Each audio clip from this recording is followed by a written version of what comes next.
اللہ الرحمن الرحیم۔ آج ہم گفتگو کریں گے آزادی کے حوالے سے۔ جیسے کہ آپ سب حضرات کے علم میں ہے کہ 14 اگست 1947 کے دن پاکستان جو ہے آزادی حاصل کر کے مسلمانوں کے لیے ایک الگ وطن جو ہے پاکستان جو ہے وہ حاصل کیا گیا۔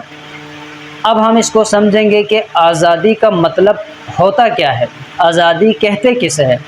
اکثر ہم دیکھتے ہیں کہ ملک پاکستان کے اندر جو ہے ایک ہی نعرہ جو ہے وہ لگایا جاتا ہے کہ ابھی بھی ہم آزاد نہیں ہیں۔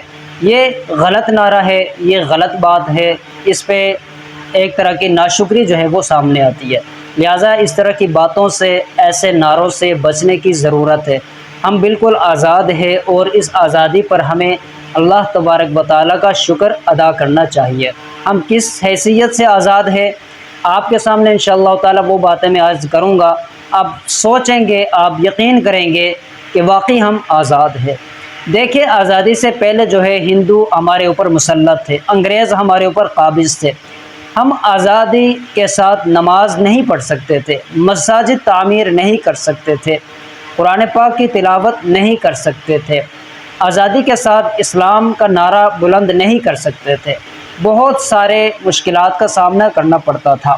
لیکن جس وقت قائد اعظم محمد علی جناح نے اور علامہ محمد اقبال رحمۃ اللہ علیہما نے جب انہوں نے کوشش کی، انہوں نے جب اس بات کی بنیاد رکھی کہ مسلمانوں کے لیے ایک الگ وطن جو ہے وہ ہونا چاہیے جہاں رہ کر مسلمان اپنے اسلام کے مطابق آزادانہ طور پر زندگی گزار سکے، سب سے جو بیسک بات تھی، بیسک پوائنٹ جو تھی وہ یہی تھی مسلمانوں کے لیے الگ وطن حاصل کرنے کا، کہ مسلمان اس ملک کے اندر رہتے ہوئے آزادی کے ساتھ اپنے دین کے اوپر، اسلام کے اوپر، قرآن پاک کے اوپر وہ عمل کر سکے۔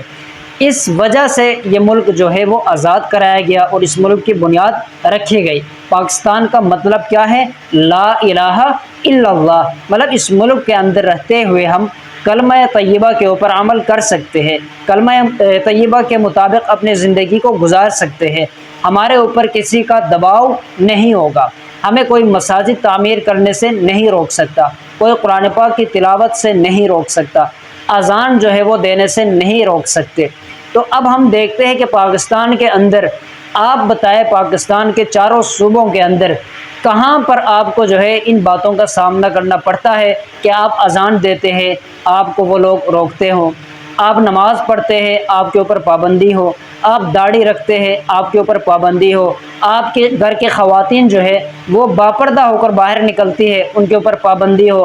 اگر پابندیاں نہیں ہیں تو آپ کو چاہیے الحمدللہ رب العالمین کہے، اس آزادی پر اللہ کا شکر ادا کرے، کیونکہ جس مقصد کے لیے یہ وطن حاصل کیا گیا تھا وہ مقصد ہمیں حاصل ہے۔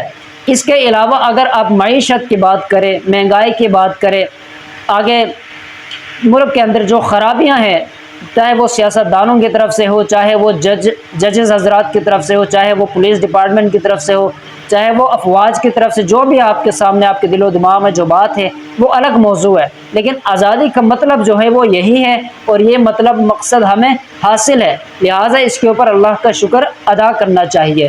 لہٰذا اس طرح کے نعرے لگانا کہ ہم آزاد نہیں ہیں، ہمارے اوپر یہ پابندی ہے، ہمارے لیے یہ مشکل ہے، ہمارے لیے یہ تنگی ہے، یہ اس نعمت کی ناقدری ہے، ناشکری ہے۔ یاد رکھیں، جب نعمتوں کے اوپر ناشکری کی جائے تو اللہ رب الجلال نعمت کو چھین لیتے ہیں۔ اللہ قرآن پاک میں فرماتے ہیں اگر آپ نعمتوں کے اوپر شکر ادا کرو گے تو تمہاری نعمتوں کو بڑھا دوں گا، اس میں اضافہ فرماؤں گا، لیکن اگر تم ناشکری کرو گے تو میرا عذاب جو ہے وہ بڑا سخت ہے۔ لہٰذا ناظرین، یہاں پر جو بات میں نے آپ کے سامنے کی، اگر واقعی اس طرح کا معاملہ ہے تو ہم سب کو چاہیے کہ مل کر جو ہے اس پاکستان کے لیے دعا کرے، پاکستان کی سلامتی کے لیے دعا کرے، پاکستان کے حکمرانوں کی ہدایت کے لیے دعا کرے کہ وہ بھی اس ملک کے اندر اسلامی قانون نافذ کرے، اسلام کے مطابق جو ہے اس ملک کو لے کر چلے، چونکہ پاکستان کا مطلب کیا ہے؟ لا الہ الا اللہ ہے۔ اس کے علاوہ دوسری بات آپ سمجھیے، آزادی کا جو ہے، آزادی جو اتنی بڑی نعمت ہے، اس کی قدر آپ ان لوگوں سے پوچھیے جو لوگ آج بھی آزاد نہیں ہیں۔ ایسے ایسے ممالک ہیں، وہاں آپ جائیں گے، وہاں داڑھی آپ نہیں رکھ سکتے، داڑھی رکھنے کے لیے آپ کو پرمیشن لینا پڑے گا، حکومت سے باقاعدہ جو اجازت لینا پڑے گا، پھر آپ داڑھی رکھ سکتے ہیں۔ اذان نہیں دے سکتے، اذان کی آواز آپ بلند آواز سے جو ہے اذان نہیں دے سکتے، اس کے اوپر پابندی ہے۔ آپ کے گھر کی خواتین پردہ نہیں کر سکتی، اس کے اوپر پابندی ہے۔ قرآن پاک کی تلاوت آپ زور سے نہیں کر سکتے، اس کے علاوہ دین کی دعوت نہیں دے سکتے، اللہ کا نام کھلے عام آپ نہیں لے سکتے۔ بہت سارے پابندیاں ہیں۔ وہ لوگ کیسے جیتے ہیں، وہ کیسے جی رہے ہیں، اس نعمت کی قدر آپ ان لوگوں سے پوچھیے۔